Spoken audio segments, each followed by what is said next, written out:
Walang ibang makakaalam kundi tayong dalawa lamang. Alam ko na ang susunod na gagawin, sambit nito ng may malademonyong ngisi sa labi. Pagkaraan ng ilang linggo ay parang walang nangyari kina Aljon at Jenny. Nagpatuloy sila sa pagpapakasaya na parang walang naganap kay Rina.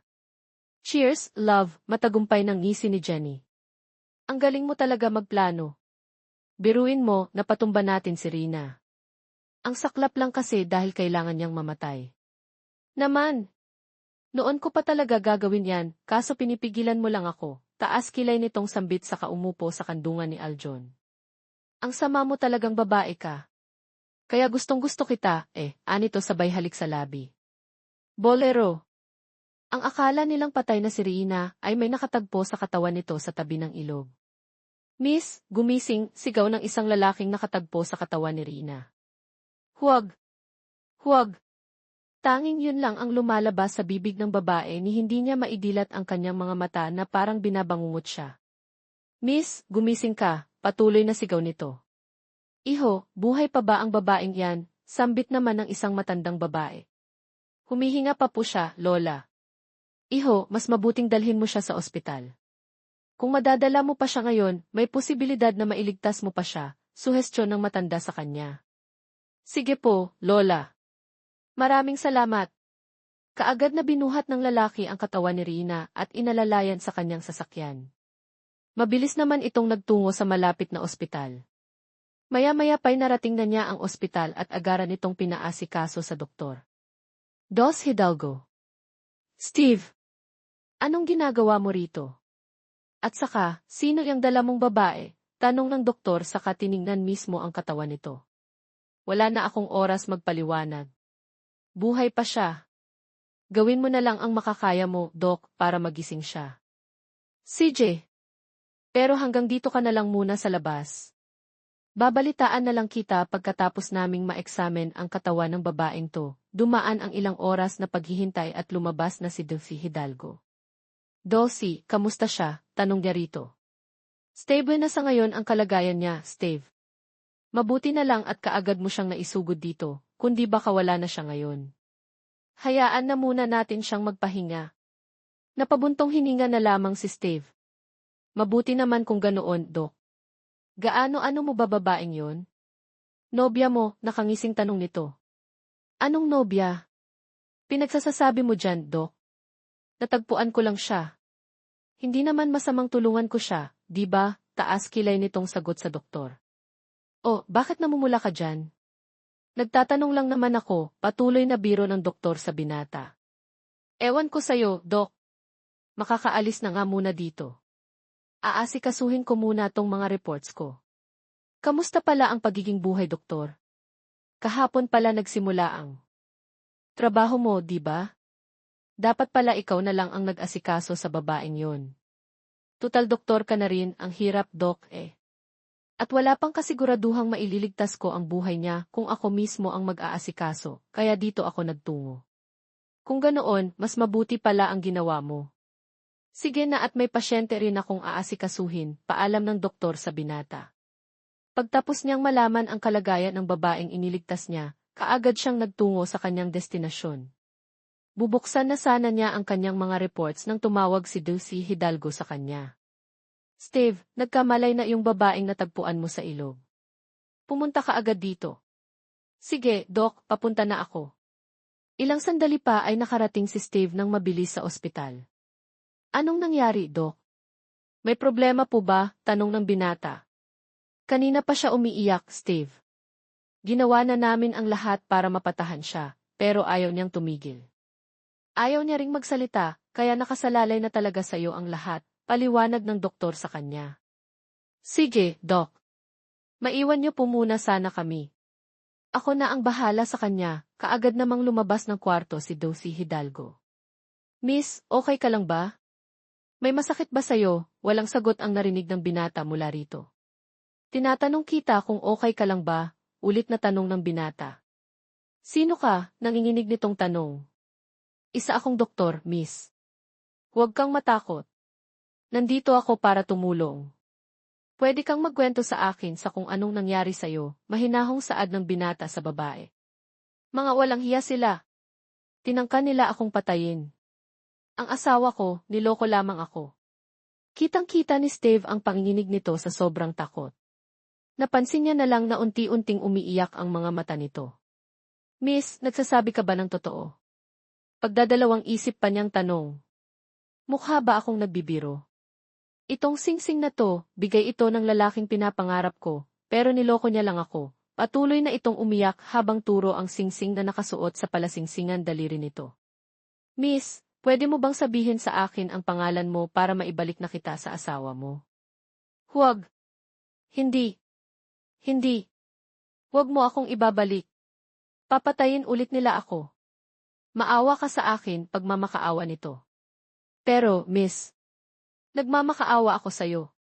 Tulungan mo ako. Tulungan mo akong maghigante, desperadang hiling nito sa harapan ng lalaki. Nahihibang ka na ba? At gusto kong maghigante sa mga ginawa nila sa akin. Baka pati mga magulang ko pinatay na nila. Hindi. Hindi pwede. Kitang-kita ni Steve na parang nababaliw na ito. Awang-awa siya rito kaya napagdesisyonan niyang tulungan ito at siguraduhing nasa tama itong katinuan. Anong pangalan mo, miss? Pwede ko bang malaman? Rina. Rina Laviano Monreal. Laviano. Tama ba ang pagkakarinig ko? Anak ka ba ni Romano Laviano? May pagdududa ang tanong niya sa babae. Bakit? Wala. Nevermind, sambit ni Steve. Tutulungan mo ba ako? Tutulungan kita, Reyna. Tutulungan kitang makapaghigante sa mga taong nanakit sa'yo. Asahan mo yan, pangako niya sa babae sa kanya kapito ng mahigpit. Maraming salamat, sambit naman ito sa pagitan ng kanilang yakap. 1, 2, 3. Teboy, nakatago ka na ba? Sambit nito. Nakatago ka na ba, Riri? Pabalik nitong tanong subalit hindi nagsalita si Riri.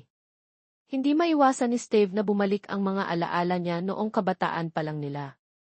Siya si Teboy at ang kaibigan niya si Riri. Kaagad naman nakita ni Teboy ang damit na pula ni Riri na siyang dahilan para makita niya ito. Huli ka. Ang daya-daya. Kita mo kasi yung damit ko nagtatampong sabi kay Teboy. Alangan naman. Kaagad ko kasing nakita ang damit mo kaya nahuli kita. Hayaan mo, ikaw lang din ang hulihin ko at pangako, hindi tayo maghihiwalay, pangako ni Teboy sa kababatan niyang si Riri. Pagkaraan ng ilang linggo, nanatiling magkalaro ang dalawa. Mas naging malapit pa sila sa isa't isa, dahil magkaibigan din ang kanilang mga magulang. Subalit kailangang pumunta sa ibang bansa ang pamilya ni Teboy. Oh, bakit ka malungkot? Tanong ni Riri. Pupunta na kami ng ibang bansa, Riri. Hindi ko na matutupad ang pangako ko sa'yo na hinding-hindi tayo maghihiwalay, malungkot nitong turan. Hayaan mo, magkikita pa rin naman tayo. Balang araw sa paglaki natin, magkikita tayo ulit. Ngumiti lang si Riri dahilan para mapangiti na rin si Teboy. Pangako, hahanapin kita. Naalala tuloy ni Steve ang mga alaalang hindi niya malilimutan kasama ang kababata na noon at ngayon nagpapatibok ng puso niya. Sobra akong nanabik sa'yo, Riri. Pangako, hindi na kita pakakawalan, muling sambit niya sa sarili at nagpakawala ng isang buntong hininga. Maya-maya pa'y nakatulog muli si Rina. Hinayaan muna ito ni Steve kaya lumabas muna siya ng kwarto. Matagal na kitang hinahanap, Reyna. Tadhana na talaga ang naghatid sa iyo sa akin. Sobra kitang na-miss kahit pa alam kong hindi mo na ako nakikilala. Bata pa lang tayo noon nang magkalayo tayo. At ngayon, hinding-hindi na kita pakakawalan pa. At pangako ko sa iyo, tutulungan kitang maghigante, pangako. Niya sa babae sa kanya kapito ng mahigpit. Maraming salamat, sambit naman ito sa pagitan ng kanilang yakap.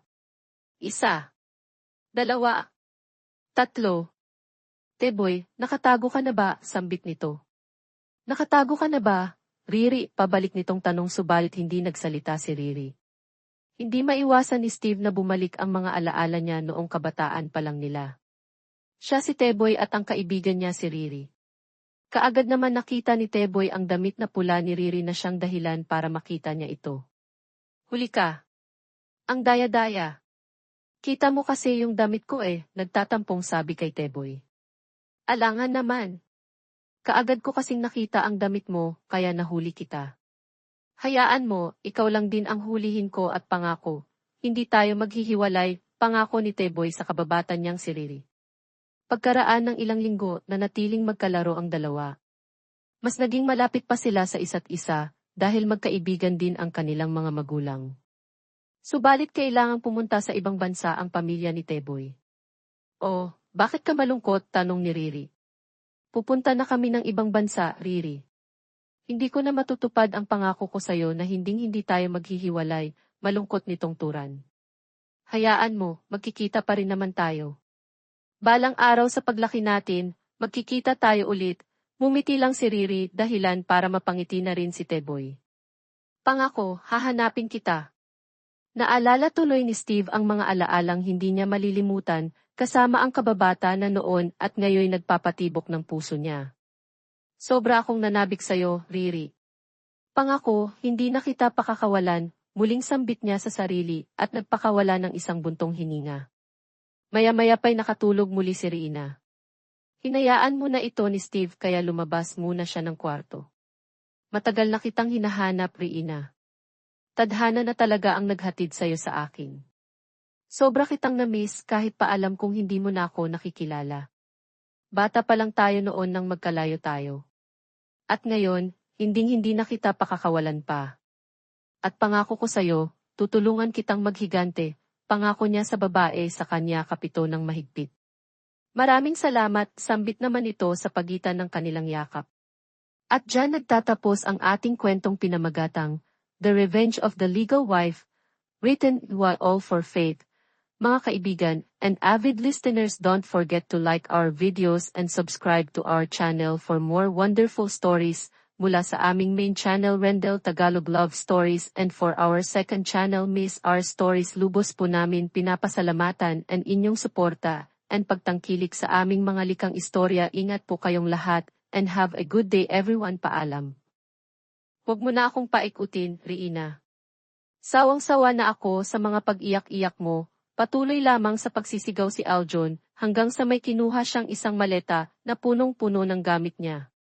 Saan ka pupunta? Bakit ka aalis? Hindi mo ako pwedeng iwan. Huwag mo akong iwan pag mamakaawa nito. Hindi mo na ako madadala sa mga paawa effect mo sa akin, Rina. Aalis ako kung kailan ko gusto at wala ka nang pakialam doon. Nagmamakaawa ako sa'yo. Huwag kang umalis, Aljon. Mahal na mahal kita. Sa pagmamakaawa ni Reina ay hindi man lang natinag si Aljon, ni hindi man lang ito pinakinggan, bagkus umalis na lang ito bigla at kaagad na pinarurot ang sasakyan. Pagkaraan ng ilang oras ay sinundan ito ni Reina, at hindi nga nagkamali ang mga mata niya dahil sa mismong hotel ng kumpanya talaga pumunta ang kanyang asawa. Aljon. Jenny. Anong ginagawa ninyo? Mga baboy, sigaw ni Reina nang makitang nakikipagtalik ang kanyang asawa kay Jenny. Rina, magpapaliwanag ako. Magpapaliwanag ka pa ba sa kanya, love? Nakita niya ang lahat ng nangyari. Sabihin mo sa kanya ang lahat-lahat para magising siya sa katotohanan. Anong katotohanan? Matagal niyo na ba akong niloloko? Sumagot ka, Aljon. Ikaw pa talagang may ganang sumigaw, Rina, ano? Tandaan mo, kasalanan mo ang lahat ng nangyayari sa'yo. Akala mo siguro na gusto kitang pakasalan. Sa totoo lang, sakal na ako sa'yo. Kung pwede lang iwanan na kita kaagad, ginawa ko na yon, sambit ni Aljon kay Rina. Bakit, Aljon? Ano bang pagkukulang ko? Ni minsan ba hindi mo ako minahal? Bakit? Halos pumiyok na ito sa pag-iyak sa harapan ng dalawa. Rina, alam mo. Ikaw na siguro ang pinakatangang babaeng nakilala ko, malanding halakhak ni Jenny. Bakit, Jenny? Tinuring kita ang parang totoong kapatid ko, pero bakit mo ako tinraidor? Bakit mo nagawang ahasin ang asawa ko? Ano ba ng kasalanan ko sa'yo? Tanga!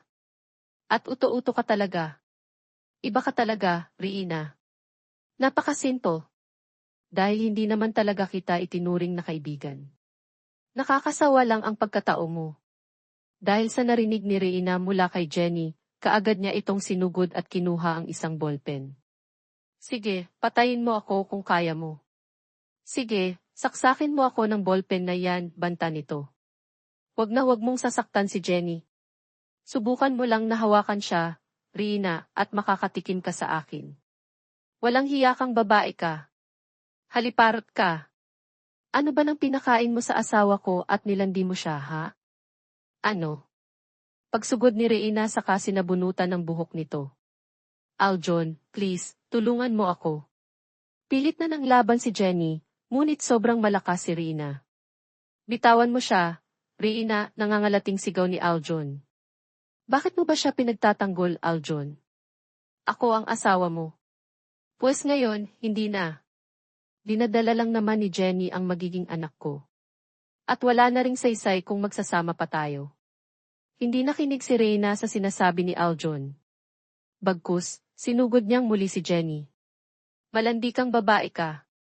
Malandi ka. Ipapakulong kita at ipapakaladkad. Kumanda ka. Kaagad namang nilabanan ni Aljon si Reyna at kinuha ni Jenny ang isang baril na nakatago sa ilalim ng kama. Sige, subukan mo lang lumapit muli sa akin, kundi ipuputok ko tong baril na to sa bungo mo. Reyna, pauli-ulit nitong pagbabanta, pero hindi nakinig si Reyna at patuloy niya lamang sinugod ang babae.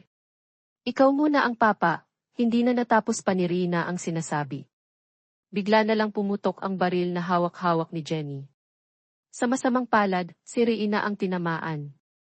Mga walang hiya kayo, Aljon, ayon ang huling mga salita niya bago siya nawalan ng malay. Buti nga sayo, bulong ni Jenny. Kaagad namang nataranta si Aljon sa kanyang nakita, kaya ito agad napasugod sa malamig na katawan ni Reyna. Anong ginawa mo? Reyna, gumising ka, pakiusap nito sa katawan ng babae. Aljon, patawarin mo ako. Dinedepensahan ko lang naman ang sarili ko. Hindi ko sinasadya, kunwaring pag-iyak pa ni Jenny sa harapan ni Aljon. Anong gagawin natin? Hindi ba't plano rin naman nating dispatchahin ang asawa mo? Magpasalamat ka na nga lang at ginawan ko na ng paraan, walang pakialam nitong sambit. Pero nakapatay tayo, Jenny. Walang pero-pero. Agad na natin itapon yan sa ilog para wala na tayong problemahin pa, suhestyon ng dalaga. Ano? Paano kung maghanap ang mga magulang niya? Ano na lang ang sasabihin ko? Ako na ang bahala. Walang ibang makakaalam kundi tayong dalawa lamang. Alam ko na ang susunod na gagawin, sambit nito nang may malademonyong ngisi sa labi. Pagkaraan ng ilang linggo ay parang walang nangyari kina Aljon at Jenny. Nagpatuloy sila sa pagpapakasaya na parang walang naganap kay Reyna. Cheers, love, matagumpay ng ngisi ni Jenny. Ang galing mo talaga magplano. Biruin mo, napatumba natin si Reyna. Ang saklap lang kasi dahil kailangan niyang mamatay. Naman! Noon ko pa talaga gagawin yan, kaso pinipigilan mo lang ako, taas kilay nitong sambit saka umupo sa kandungan ni Aljon. Ang sama mo talagang babae ka. Kaya gustong gusto kita, anito sabay halik sa labi. Bolero. Ang akala nilang patay na si Reyna ay may nakatagpo sa katawan nito sa tabi ng ilog. Miss, gumising, sigaw ng isang lalaking nakatagpo sa katawan ni Reyna. Huwag! Huwag! Tanging yun lang ang lumalabas sa bibig ng babae ni hindi niya maidilat ang kanyang mga mata na parang binabangungot siya. Miss, gumising ka, patuloy na sigaw nito. Iho, buhay pa ba ang babaeng yan, sambit naman ng isang matandang babae. Humihinga pa po siya, Lola.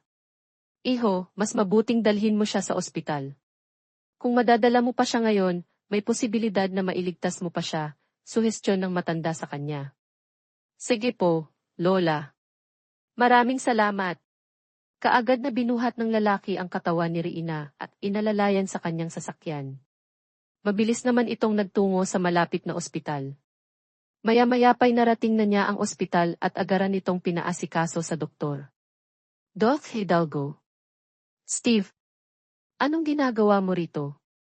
At saka, sino yung dala mong babae? Tanong ng doktor, saka tiningnan mismo ang katawan nito. Wala na akong oras magpaliwanag. Buhay pa siya. Gawin mo na lang ang makakaya mo, Doc, para magising siya. Sige. Pero hanggang dito ka na lang muna sa labas. Babalitaan na lang kita pagkatapos naming maeksamen ang katawan ng babaeng to. Dumaan ang ilang oras na paghihintay at lumabas na si Dulce Hidalgo. Dos, kamusta siya? Tanong niya rito. Stable na sa ngayon ang kalagayan niya, Steve. Mabuti na lang at kaagad mo siyang naisugod dito, kundi baka wala na siya ngayon. Hayaan na muna natin siyang magpahinga. Napabuntong hininga na lamang si Steve. Mabuti naman kung ganoon, Doc. Gaano-ano mo ba babaeng yun? Nobya mo, nakangising tanong nito. Anong nobya? Pinagsasasabi mo dyan, Doc. Natagpuan ko lang siya. Hindi naman masamang tulungan ko siya, di ba taas kilay nitong sagot sa doktor. Oh, bakit namumula ka dyan? Nagtatanong lang naman ako, patuloy na biro ng doktor sa binata. Ewan ko sa'yo, Doc.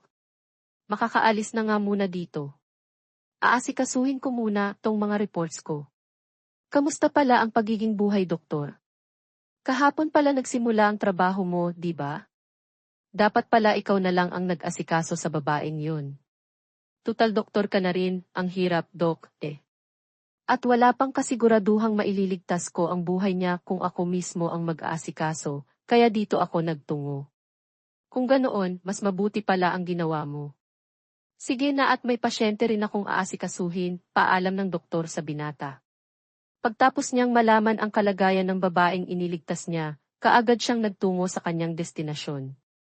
Bubuksan na sana niya ang kanyang mga reports nang tumawag si Doc Hidalgo sa kanya. Steve, nagkamalay na yung babaeng natagpuan mo sa ilog. Pumunta ka agad dito. Sige, Doc, papunta na ako. Ilang sandali pa ay nakarating si Steve nang mabilis sa ospital. Anong nangyari, Doc? May problema po ba? Tanong ng binata. Kanina pa siya umiiyak, Steve. Ginawa na namin ang lahat para mapatahan siya, pero ayaw niyang tumigil. Ayaw niya ring magsalita, kaya nakasalalay na talaga sa'yo ang lahat, paliwanag ng doktor sa kanya. Sige, Doc. Maiwan niyo po muna sana kami.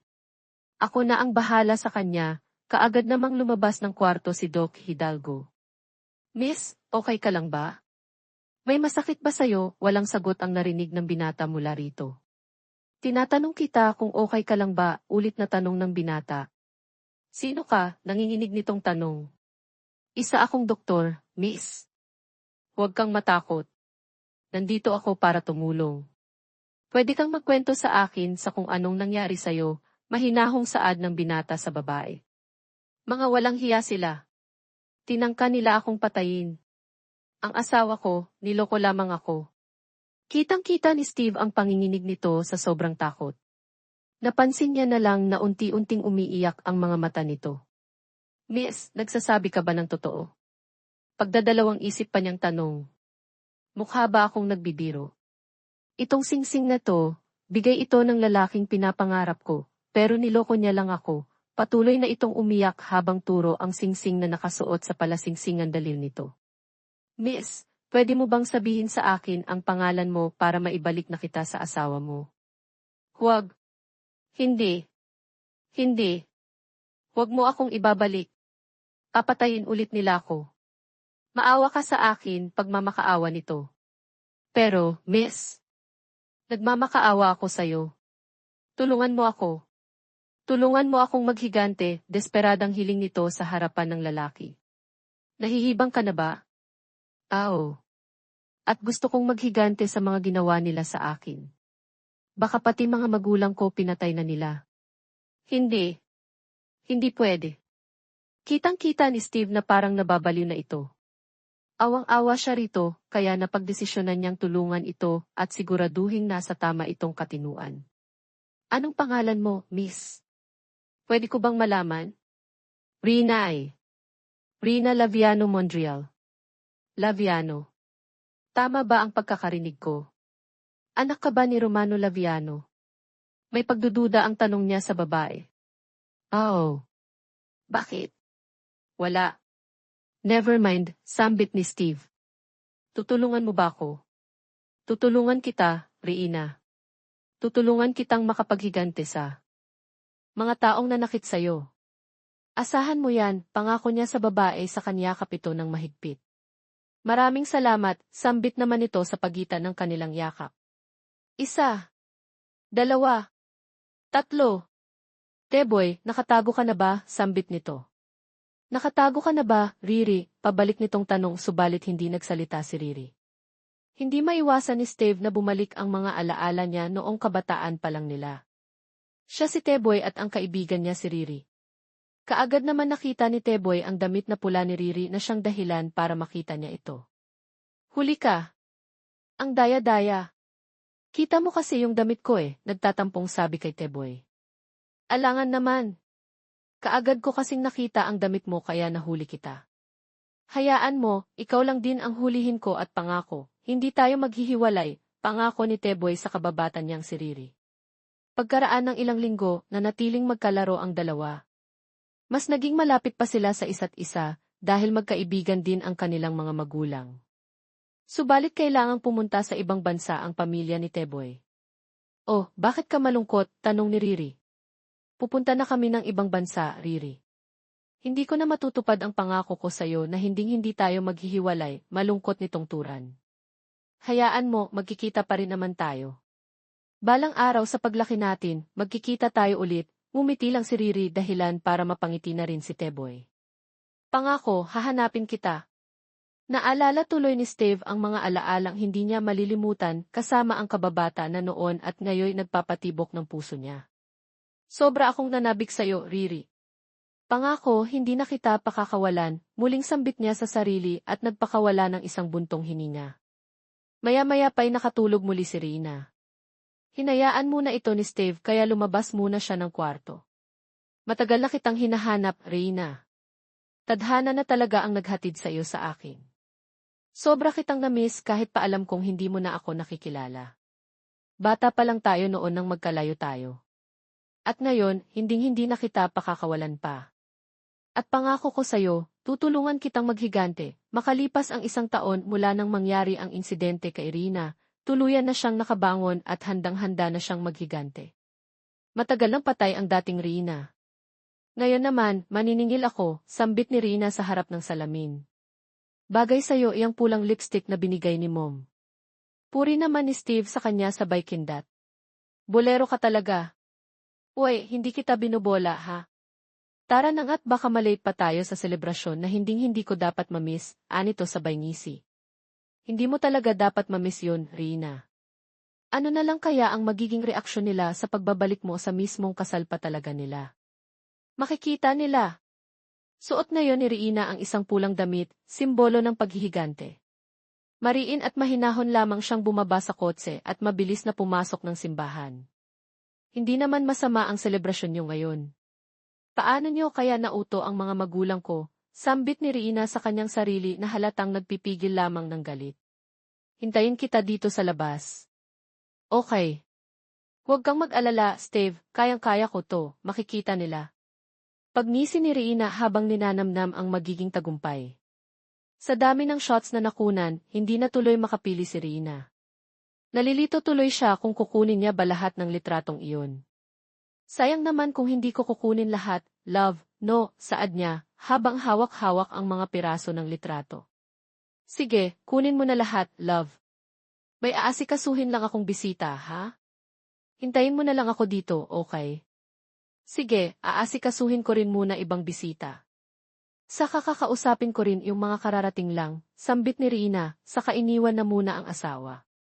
Sa sobrang saya niya ay muntik na niyang makalimutan ang regalong ibibigay niya sa kanyang asawa. Kaya nagmamadali itong nagtungo sa kwarto at kinuha ang isang pirasong kahon. Mamaya ko na lang siguro ito ibibigay sa kanya, mahina niyang bulong sa sarili. Kalaunan ay nagtungo si Rina sa labas para asikasuhin ang mga bisita hanggang sa umaga. Magandang umaga, love, masiglang bungad niya sa asawang kagigising lamang galing sa pagtulog. Ang aga mong nagising, love, ha? Pilyong tanong nito. Naman. Sobrang ganda kasi ng gabi ko, Halika na, kumain na tayo at baka lumamig pa yung mga niluto ko. Nga pala, unang araw ko sa trabaho ngayon. Pinahintulutan ako ni Dad na mag-umpisang magtrabaho. Okay lang naman sa'yo iyon, di ba? Paliwanag ni Rina sa kanyang asawa. Hindi kaagad nakasagot si Aljon sa sinabi ni Rina sa kanya. Bagkus, kita sa mukha nito ang malapad niyang ngiti. Naman, may trabaho ako at ikaw, magiging busy ka na rin sa kumpanya niyo. Anong kumpanya ko? Magiging atin din yon, lalo na't magkakaroon na tayo ng anak sa hinaharap. Nakakahiya naman sa'yo, love, biglang natigil sa pagsasalita si Aljon nang biglang maihulog niya ang kanyang kutsara sa sahig, kaya medyo nagulat si Rina doon. Mukhang may bisita kayata, love. Sino kaya yan? Biro naman ni Rina sa kanya. Naku, hindi ako naniniwala dyan. Baka swerte ang dadating sa buhay natin. Baka magkakaanak na tayo. Napailing na lamang ito habang kinukuha ang kutsara sa sahig. Bigla na lamang natahimik si Rina sa ilang minutong lumilipas. Panay tingin at bantay siya sa kanyang relo. Mag-aalas 7 na. Baka malate pa ako sa unang araw ko sa trabaho, love. Mauna na ako sa'yo, ha, saad nito sa asawa, saka tumayo at iginawad ang kanyang napakatamis na halik. Mag-iingat ka, love, pabalik namang sambit ni Aljon sa asawa. Nang makaalis naman sa bahay si Aljon, sinigurado niya talagang nakaalis na ng bahay si Rina. Kaya medyo hindi siya mapakali sa mga sandaling iyon. 5 minuto bago tuluyang nakaalis si Rina, ay dumating naman sa bahay nila ang hindi niya inaasahang bisita. Kumatok ito sa pintuan, sa kanya naman iyon pinagbuksan. Kamusta, loverboy? Parang nakakita ng multo si Aljon nang masilayan ang mukha ng babaeng kumatok sa pintuan ng bahay nila. Tila ba'y susunduin siya ni kamatayan at namumutla siya sa sobrang takot at nanginginig ang dalawang kamay nito. Jenny. Medyo nautal pa siya nang sambitin ang pangalan ng babaeng kararating lamang sa bahay niya. Anong ginagawa mo rito? Ano pa ba ang pinunta ko rito? Ikaw, malamang. Kamusta na ang plano natin, love? Kailangan ko na ng pera. Ang dami kong babayarang utang, sambit nito kay Aljon. Nang tuluyan nang nakapasok sa bahay ang babaeng si Jenny, kaagad niyang sinarado ang pintuan dahil baka may makakita pa sa kanila. Hindi ba sabi ko sa'yo na maghintay ka sa text ko? Bakit ang tigas-tigas ng ulo mo? Isa pa, Jenny, tigil-tigilan mo muna ako sa pagtawag ng love. Baka kung may makarinig sa'yo, sermon ni Aljon kay Jenny na biglang lumapit sa kanya. Namiss kita, love. Ako ba, namiss mo, malanding ngisin nito. Ano ba, Jenny, asik nito sa babae, sa kainakmang pipigilan ang kamay nitong gumagapang sa kanyang katawan. Huwag mo akong pigilan. Namiss ko lang tong labi mo. Sobrang tagal na rin nung huli mo akong nahalikan. Nadadala na rin si Aljon sa mga paghalik ng babae. Ngunit mas nagulat silang dalawa nang biglang marinig nila ang boses ni Rina sa labas ng bahay. Love! Nandyan ka pa ba? Sigaw ni Rina sa labas. Parehong nataranta si Jenny at Aljon sa loob kaya hindi nila maatiman na magsalita. Itikom mo iyang bibig mo. Huwag kang maingay, kundi lagot tayong dalawa. Bills, maghanap ka ng lugar na pagtataguan, maotoridad na utos nito sa babae. Inayos muna ni Aljon ang kanyang sarili at nagkunwari na parang walang nangyari. Love, bumalik ka? Mukhang may naiwan ka yata, kunwaring kamot ni Aljon sa kanyang ulo. Nakalimutan ko yung mga papers ko sa loob ng kwarto, love. Kukunin ko lang saglit, sambit ni Rina na nagmamadaling nagtungo sa kanyang kwarto. Habang paakyat na ng kwarto si Rina, ay mabilis namang sinenyasan ni Aljon si Jenny na magmadaling umalis sa bahay. Bills, umalis ka na, pabulong na utos ni Aljon. Heto, aalis na nga. Nagpakawala ng malalim na buntong hininga si Aljon nang tuluyan nang makalabas ng bahay si Jenny. Saktong pagbaba din ni Rina galing sa taas ng kwarto niya. May kausap ka ba, love? Parang may narinig kasi ako, naguguluhang saad nito. Ha? Wala naman, love. Nakita mo na ba ang papers mo? Baling ni Aljon sa dala nitong papel para maiba ang usapan. Ay! Ito na talaga, dala ko na. Aalis na ako. Love, sorry ha. Baka kasi malate ako, I love you. Hindi na nakapagbigay ng halik sa pisngi si Rina kay Aljon, ngunit winagayway niya na lang ang kaliwang kamay tanda na aalis na siya. Napabuntong hininga na lang ulit ang lalaki nang tuluyan nang umalis ang kanyang asawa. Kinuha niya agad ang kanyang telepono at mabilis na tinawagan si Jenny na kaagad namang sumagot. Pahamak ka talaga, Jenny, mahinang sambit niya sa telepono. Sobrang nakakagigil yung ginawa natin kanina, love. Biruin mo, bigla ba namang dumating si Rina, rinig niya ang halakhak nito. Akala ko ba maghihintay ka sa text ko? Bakit ka ba biglang napasugod dito? Napag-usapan na natin to, Jenny. Ang tigas-tigas talaga ng ulo mo, pauli-ulit niyang sermon dito. Ang tigas-tigas rin ng ulo mo. Sabi ko nga, di ba? Ang dami kong utang na babayaran. Kung hindi ka magbibigay ng pera, sasabihin ko lahat ng plano natin kay Irina nang matapos na to lahat. Banta ni Jenny kay Aljon na labis niyang ikinatakot. Biglang umigting at napalunok si Aljon sa kanyang narinig mula kay Jenny. Pero nanatili pa rin siyang kalmado at nag-isip ng paraan. Huminahon ka. Sa susunod na linggo, papadalhan kita ng pera dyan. Subukan mo lang na magsalita, baka pati ikaw ay makulong. Huwag mo akong hamunin, Jenny, dahil simulat sa pool ay plano na nating tong dalawa. Napatahimik na lang si Jenny nang marinig niyang seryosong nagsasalita si Aljon sa telepono. Bagkus, alam naman niyang mahal siya nito. Okay, sorry. Basta padalhan mo na lang ako ng pera. I love you. Masunurin ka naman pala. I love you too, love. Pagtapos nilang mag-usap ni Jenny sa telepono, mabilis namang nagtungo si Aljon sa kanilang kwarto para magbihis nang makapunta na siya sa trabaho. Medyo late na rin kasi ang oras kaya nagmadali na rin itong kumilos. Kamusta ang transaksyon? Tanong ni Aljon sa isa niyang empleyado. Ang laki ng kita, boss. Patok na patok pala yung mga ganoon sa mga banyagang nagbabakasyon rito sa Pinas. Napangisi na lamang ito at agaran ng umupo sa kanyang malado na upuan. Mabuti. Nga pala, boss, may ipinapagawa si Master.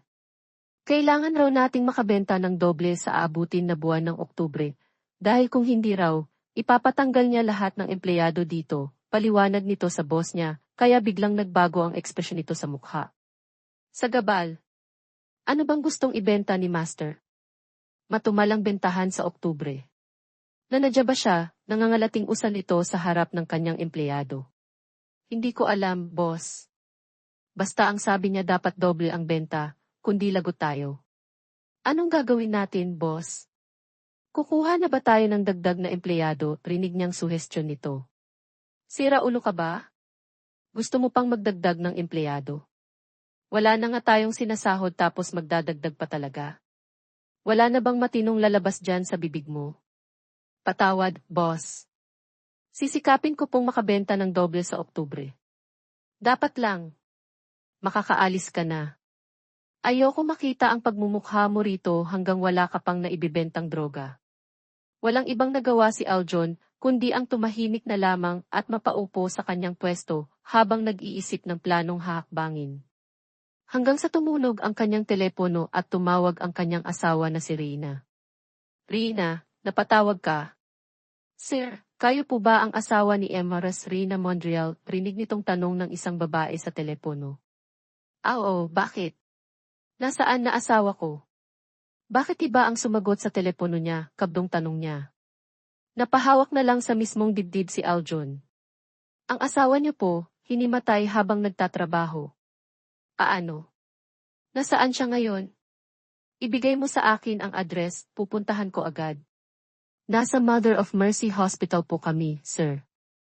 Nang malaman niya kaagad ang address kung nasaan ang asawa niya, walang pagdadalawang isip nitong pinatay ang tawag sa kaagarang nagpaharurot ng sariling sasakyan papuntang ospital. Tagumpay na nakarating si Aljon sa ospital. Maya-maya pa ay nagising na si Rina. Love, anong ginagawa ko dito? Bakit nasa ospital tayo? Nagising naman si Aljon sa tabi ni Rina nang marinig ang boses ng asawa. Buong magdamag itong nagbantay sa asawa hanggang sa magkamalay na ito. Love, hinimatay ka raw habang nagtatrabaho. Mabuti na lang at tumawag ang isa sa mga empleyado nyo, kundi wala akong kaalam-alam sa nangyari sa'yo. Sorry, love, huwag kang humingi ng tawad sa akin. Siguro pagod ka lang at kinakabahan kaya ganoon ang nagreaksyon ang katawan mo, paliwanag niya sa asawa. Sina mama at papa, pupunta ba sila dito? Tanong ni Rina. Papunta na sila dito, love. Huwag ka nang masyadong mag-alala. Tumango lamang si Rina at sa ilang minutong lumipas, dumating na ang kanyang mga magulang. Rina, anak, pag-aalalang anas ng kanyang ina at lumapit sa kanya, saka ginawaran siya ng yakap. Maluha-luha pa nitong tawag sa ina. Hindi ba sabi ko sa'yo, anak, na ang asawa mo na lang ang magtrabaho sa kumpanya? Magiging inyo din naman yun. Ang tigas-tigas ng ulo mo, sermon ng kanyang ama. Pa naman. Kita niyo namang nakahiga ako dito sa ospital, tapos sermon lang ang makukuha ko. Gusto ko lang naman tulungan si Aljon. Ayoko rin kasing isipin niya na siya lang mag-isa ang nagtatrabaho. Gusto ko ring makatulong pa. Hindi ka agad nakapagsalita si Reina sa harapan ng kanyang ama, kaya muling bumuka ang bibig ng kanyang asawa para ipagtanggol siya. Pa, huwag niyo naman pong pagalitan ang asawa ko. Naiintindihan ko naman kung bakit niya yun nagawa. Gusto niya lang akong tulungan. Gusto niya lang na maging handa, baka sakaling magkaanak na kami. Hindi na natapos ang pagsasalita ni Aljon nang biglang tumaas ang boses ng ina ni Reina na ikinabigla nilang lahat. Hindi kaya nahihilo ka, anak, dahil buntis ka, bungad nito sa kanila na halatang natutuwa sa kanyang sinabi. Buntis. Ako, buntis, nautal nitong sambit. Bigla namang bumukas ang pintuan at pumasok ang isang babaeng doktor. Saktong naguguluhan sila sa sitwasyon ni Reina, kaya walang pagdadalawang isip na nagtanong ang kanyang ina patungkol dito. Dok, ano pala ang kalagayan ng anak ko? Hindi kaya buntis siya? Natutuwang tanong nito na animoy kumikinang ang mga mata sa sobrang tuwa. Huwag sana kayong mabibigla sa ibabalita ko sa inyo, lalo na sayo, Mrs. Ano po iyon, Doc? Hindi po buntis si Mrs. Dala lang po ng matinding stress at pagod ang naging dahilan kung bakit siya nahihilo at tuluyang nahimatay. At kung magbuntis man ang Mrs. mo, Mr., pakiingatan mo siya dahil magiging maselan ang magiging pagbubuntis niya. Paalala lang, huwag niyo pong papagurin ng sobra ang katawan mo, paliwanag ng doktor, dahilan para mapatahimik silang lahat at maging malungkot. Ang kanilang mukha. Hindi buntis ang anak ko, malungkot nitong tanong. Ikinalulungkot ko po, pero hindi po buntis si Mrs. Narito po ang results ng kalagayan niya, pwede niyo pong tingnan. Salamat. Salamat din po, Doc, mariin na lamang na nagnilay-nilay si Reina sa sulok ng kanyang pinaghihigaan. Natahimik siya dahil sa simula pa lang ay may kutob siyang hindi pa talaga siya buntis. Pa, kung hindi niyo po mamamasamain, kakausapin ko lang ang asawa ko, paghingi ng paumanhin ni Aljon sa mga magulang ni Reina. Tumayo naman ang mga ito saka lumabas na muna para makapag-usap ang dalawa. Love, huwag ka nang malungkot. May susunod pa namang pagkakataon. Sigurado akong magkakaanak na tayo niyan, kausapin mo na ako. Pilit nitong hinarap sa kanya ang asawa. Kitang-kita ang pagdaustos ng luha sa mga mata nito. Pero alam kong sabi ka na sa anak. Gustong-gusto mo nang magkaanak, hindi mo lang sinasabi sa akin, naluluha nitong sambit. Naiintindihan ko naman yon, kaya ngumiti ka na dyan. Sige ka, magtatampo ako, parang bata nitong sambit.